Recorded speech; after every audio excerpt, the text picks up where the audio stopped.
Hi, everybody. Welcome back to another edition of VC I'm your host, Kyle Ellicott. We've got a fun episode for you because today we're going to be talking about decentralized finance, DeFi, and some of the regulation that has recently come to light around DeFi and some of the changes that are happening in this massively growing sector of the blockchain and distributed ledger landscape as well. And I'm joined by some outstanding co-hosts and cast of characters from the VC family. We've got a fun show for you, but before we do introductions, a big thank you to the LATOKEN team, to Hasmik and Maria for making today's episode possible as always.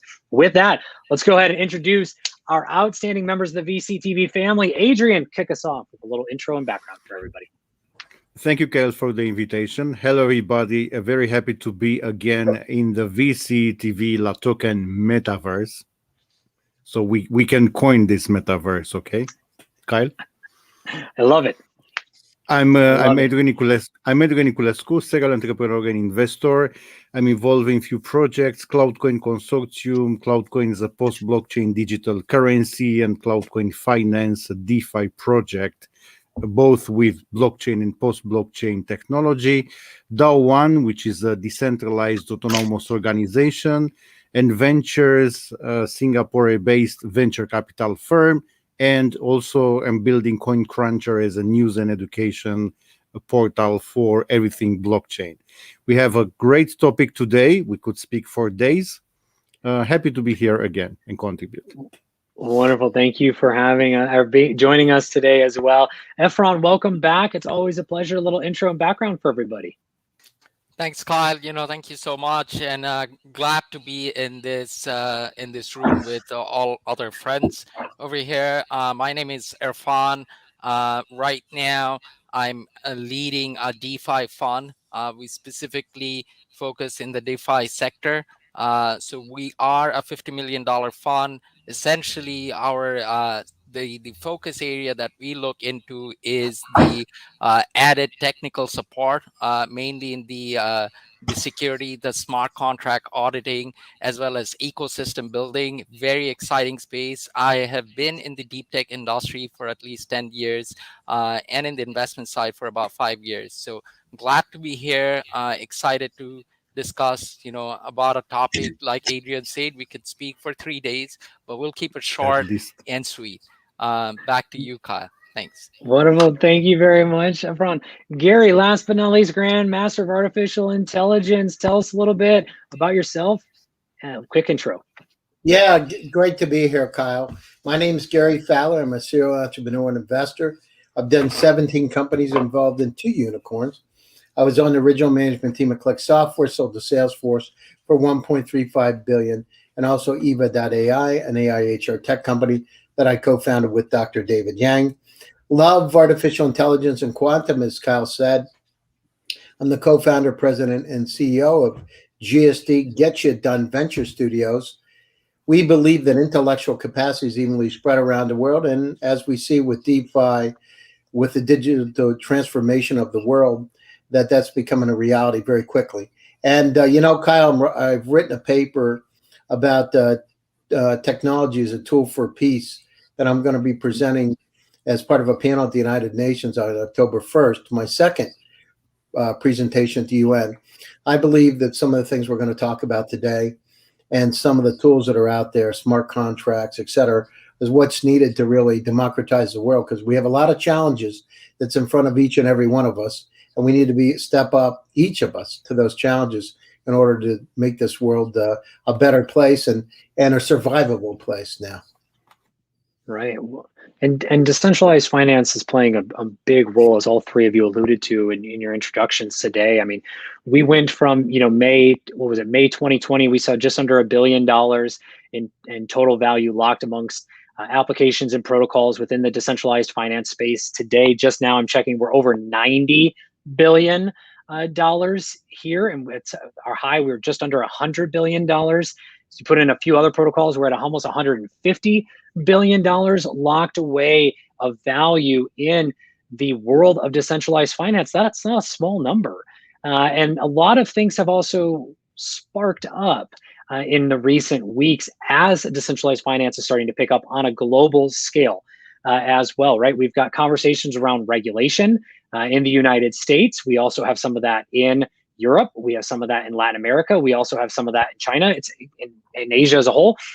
Everywhere is looking at how decentralized finance as a whole, as an industry, will affect traditional, as we knew it, finance. And that can go everywhere from gaming in an industry to health to how we generate income and revenue for ourselves. There's so much that encompasses us.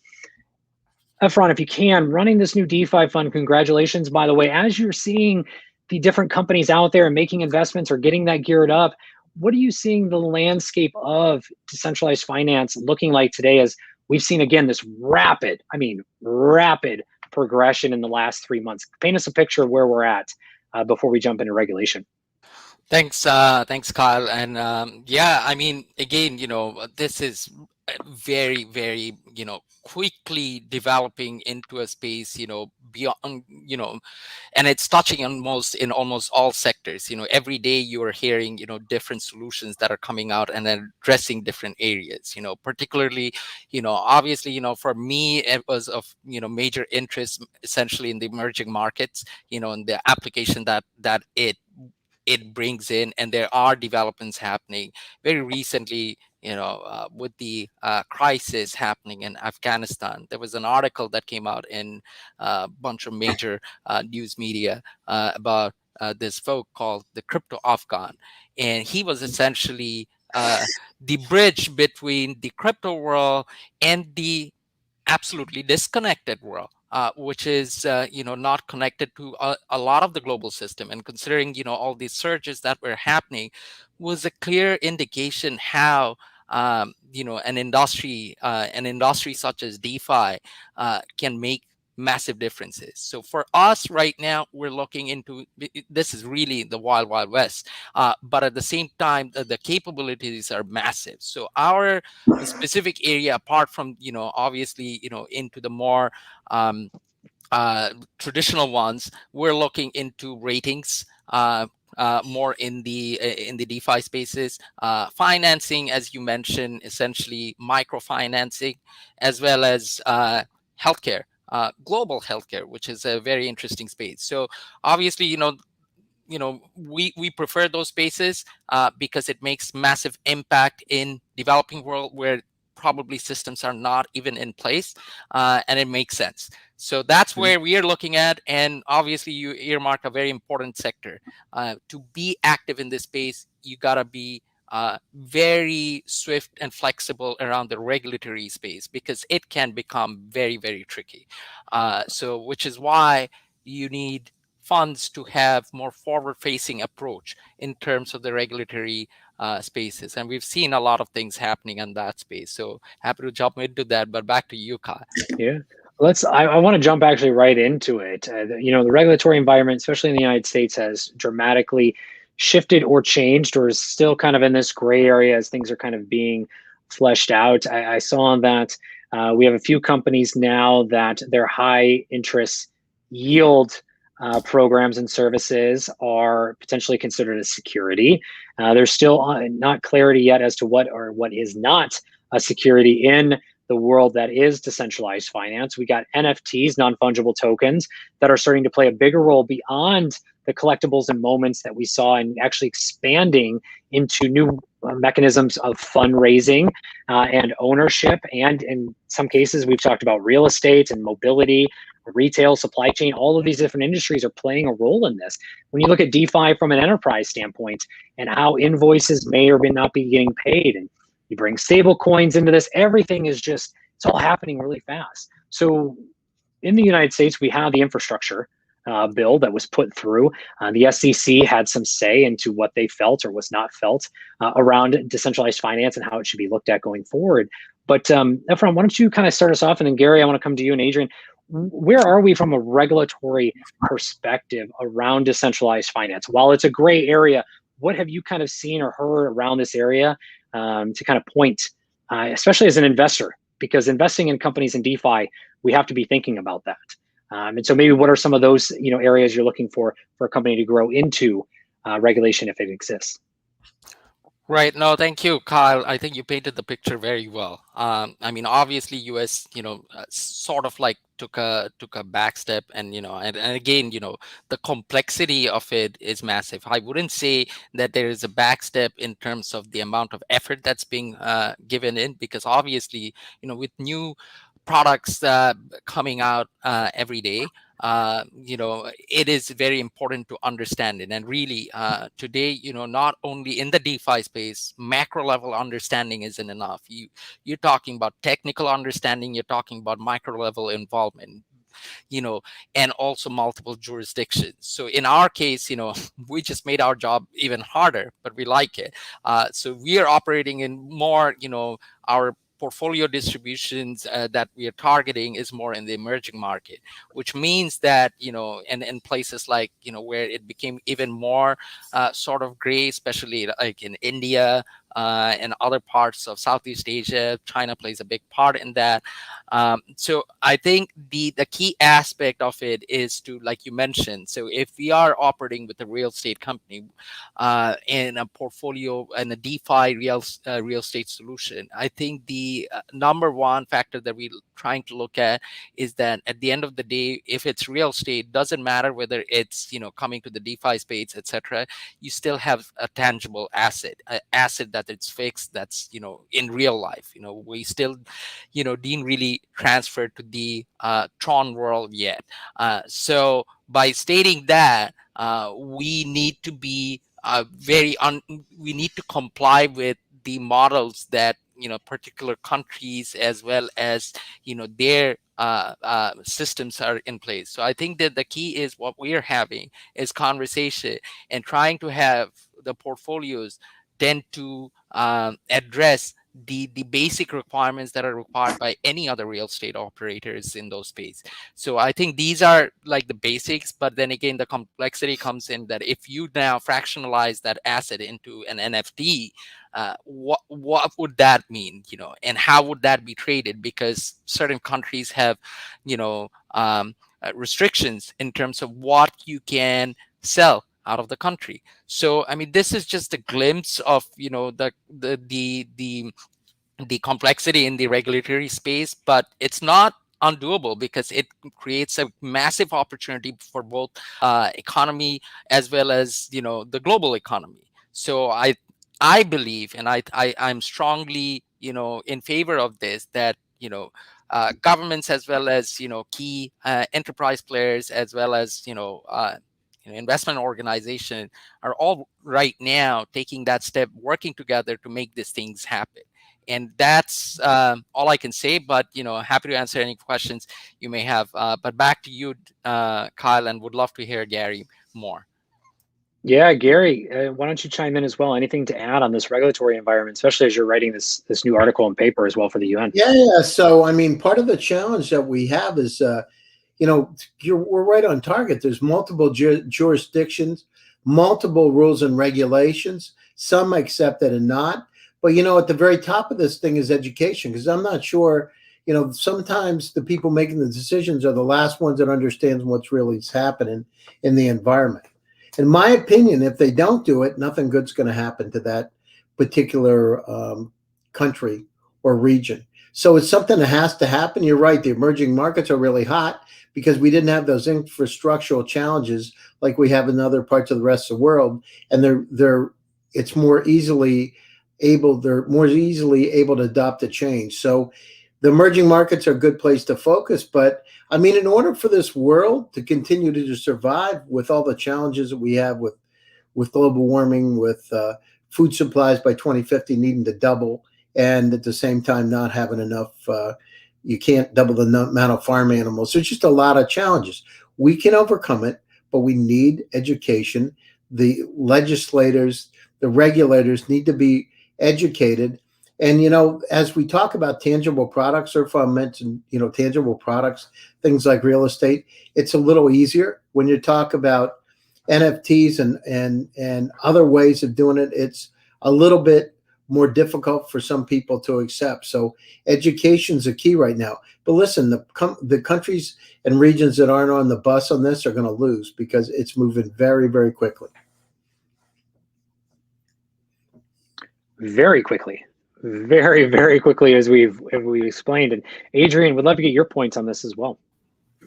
Things are moving quickly, but somehow we were expected to a higher adoption in DeFi, and if for the centralized finance systems, they are usually either national or international, focused on few territories and following a very strict regulatory framework. Usually the DeFi platforms and the DeFi as a whole is international. There are very few restrictions, and also very few to none regulatory systems to protect the users first. And one of the huge drawbacks in adoption of DeFi is still the lack of security, which was not solved. It's like every week there is a new hack, or every 2 weeks, a small or a high one. And many people are losing trust, of course, in the whole idea. And this has to be solved. No matter how good is the APY or how low it is, the most important thing is to have the principle protected, right? So you could enjoy the benefits and to make some informal choices, and to be able to develop your financial IQ as a users. So until this problem will be solved, which is first a technical one, and second related to the whole DeFi paradigm, we will anyway round in circles, even if in theory the value of the market is growing, but still is small comparing to what centralized financial system mean overall. Couldn't agree more. And then also, I want to switch gears to a few big announcements that came this week and last. We had today PayPal opening up buy, sell, and hold abilities for the United Kingdom customers, so they can buy Bitcoin, Ether, and others.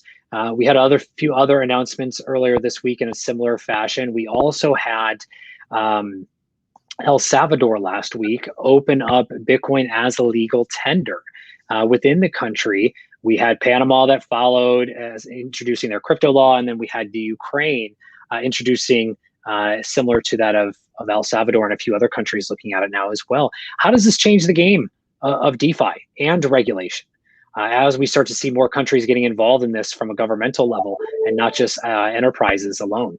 Irfan, you want to kick us off? No, thank you. Thanks, Scott.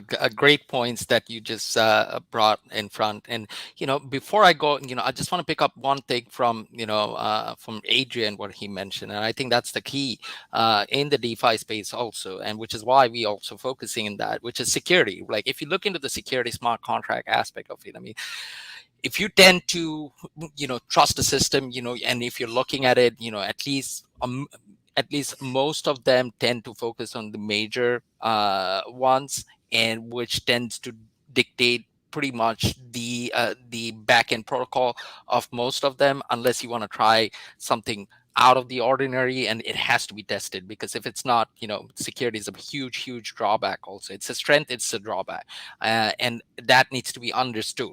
Secondly, the other aspect of it that lines with it is that you have to connect the virtual world with the real world, and I think ecosystem plays a big part in this, and which is why it comes back to, again, these countries. Now obviously these are positive steps, and you have had a lot of activity, like Ukraine has been leading in terms of a lot of blockchain developments that's been happening for a while. And you have a lot of blockchain developers from there, so it made sense for Ukraine to sort of like jump in. Now, the question is, obviously, in places like Ukraine, El Salvador, Panama, things are happening. I mean, we've heard, I think if I'm not mistaken, the Marshall Islands also did something to create like a stable currency or something like that prior to that. But I think as long as like the leaders And specifically when I say leaders, at least G14 members, if they're not taking active participation in and creating a task team, to make sure that things happen, very swiftly, understanding and have an industry-wide approach, things are still out there. I think again, it's the security feature, is the anonymity, and and the other aspects of it that plays also weighs into the part of certain national government trying to weigh in. So it's complicated, but it will be getting somewhere, because at the end of the day, the technology makes sense. And Gary said, I mean, you have many applications of this. So yeah, back to you, Kyle. Yeah, Gary, back to you on a similar question. I mean, how does this all impact? I mean, with El Salvador, you're going to talk to the UN. I mean, I'm sure this is part of your conversation. What does this all impact the future of finance and looking at decentralized finance as leading that role? Well, I mean, this is one of many, Kyle, because, we look at the challenges that we have. I've been thinking about this for a long time, and we talk about technology as a tool. I spoke at the UN as augmented reality, virtual reality is a tool to combat violent extremism and terrorism. And I thought to myself, and right after that, I read some more about global warming, Ida hit, about the food supply by 2050, not enough food, about 250 to 300 years, we may not be able to live in the planet. We could go extinct. And it's, now it sounds like a wild fantasy, but these kind of things are becoming real quickly. Look at the oceans. So what I see is that we need to cooperate and work together. And DeFi gives us a chance to really level the playing field to be able to do things differently. What does it mean for places like Ukraine and Panama to come on board? It shows that there's hope. There's this ability for this to work, and that the larger governments to come in. The problem is you got politicus, you got ultra high net worth individuals, sometimes their influence in the central banks that have a lot of power. And so are they willing to give it up to make the world a better place? Well, if they don't do it, and we don't start working together, nothing good's going to happen. But I got to tell you, Kyle, going down through this in detail and really refocusing ourselves on some of these emerging markets like Africa, Latin America, India, where there's an opportunity to be able to put a dent. Now, of course, India right now may not be the right place, but there are places in Africa that are. And as we said, Ukraine and Panama. So what we need to do is we need to understand that these technologies level the playing field, makes it easier for us to do business, easier us to do trade, and smoothly to be able to. So if I'm in a little village in Africa and I want to do something with some type of an opportunity, an entirely different country, I can do that. Look at what's happened with StreamYard in 2018, developed in Vancouver, Canada, for this digital transformation. Zoom. So we've now come to a point where these technologies are starting to impact us. Are we going to be willing to accept them or not? Do we understand? It's going to happen over time, whether we like it or not. It will happen. It's just when. Is it next year, the year after? Are they going to keep the walls up, in a sense, and not let us do it for 5 years from now? But it's going to happen. We need to do it. Our population is going from 8 to 13 billion by the end of this century. We need to learn how to work together. It's not about a select few that have money. It's about the good of all of us. How can we make the planet a better place to live? That's a very good point. Adrian, anything to add? Just few short ideas. So besides the security, which is not solved, another two drawbacks for DeFi adoption are the lack of translation for blockchain to the real people.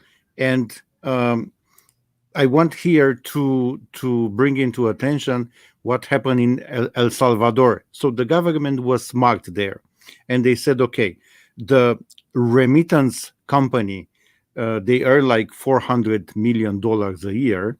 So why not putting the Bitcoin in the system, putting some ATMs in United States create the Chivo application and enable transactions without fees. But look at the protests happening these days on the streets in El Salvador, because people don't understand Bitcoin, don't understand why Bitcoin is volatile, and are not ready mentally to cope with the volatility of Bitcoin. So that's why Bitcoin, blockchain, DeFi, they need to be translated to the regular people, put it in the terms everybody can understand and can digest. And of course, what we are doing now is part of the process. And this is very, very important. And of course, in anything related to regulations, the governments, they have the primary role. They should be the kickstarts on starting something, on doing something. And the example of El Salvador is a very good one. And the government there actually was very brave starting to implement that. So chapeau for them. Very nice. Okay, gentlemen, in your closing thoughts as we come to wrap today, we'd love to know, as investors, what's getting you excited or where you're looking to place bets in the DeFi space. Knowing all that we just talked about, where are you looking, one or two categories, and then where can you be found online? Gary, let's start with you. Yeah, so we're actually doing a lot of work all over the world. A lot of work in Africa with fintech companies. So interested in all kinds of fintech companies, DeFi companies, especially ones that are using artificial in some way, shape, or form, some interesting type of AI. Of course, smart contracts are very exciting for all of us. So this is a great opportunity. You can reach me, Gary Fowler, on LinkedIn. You can catch me on Twitter. And if you get a chance, October 1st, I'll be speaking at the United Nations. There's invitations for that online. Check it out. Let's go out and let's all make a dent in the universe and make this a safe, happy, and healthy environment for everybody. Absolutely. Adrian. I can be found on LinkedIn. I answer to all messages. As a closing thought, I would advise anyone to dip the toes into DeFi, to start learning, to buy some coins, to stake them, to farm them, to test a few platforms, and to learn about it, because you can't ignore the future. It's like in few years, people who will not understand programming, will not understand DeFi, will not understand all these new technologies, and at least until like a medium level, will be like people who don't know how to read. It's such important. So it takes time, it takes persistence, but the time is passing anyway. So invest some time here. This is an advice I'm putting it in front of everybody over and over. Of course, I can be considered a nasty guy saying that over and over, but hopefully it will help some people hearing that. Wonderful. Thank you, Adrian. Irfan, close us out. Areas of interest for you now running this new DeFi fund, pardon me, and then where can everyone find you and the fund online? Great. No, thanks. And glad speaking with everyone. Thanks to Gary and both of you. And the point is that, so our focus area is essentially, again, right now we're looking into the finance, as insurance, credit ratings, etc. But obviously, we tend to add a little bit more elements, especially in the emerging market. I just want to pick up one final point that Adrian just mentioned, and Gary also sort of resonated, which is education, right? Education is key to this, and education in this space. I mean, I know that, I'm pretty technically sound, and DeFi space is expanding so much. If you take your gas off the pedal, you find yourself outdated. So that's how crazy it is. But again, I want to reinforce the other thing is that how can this be translated? When I say translated, and this is exactly what Adrian was referring to, translate into social terms. You need to see this really happening. It's not like, oh, if you could buy a Tesla, with your Bitcoin or cryptos, etc.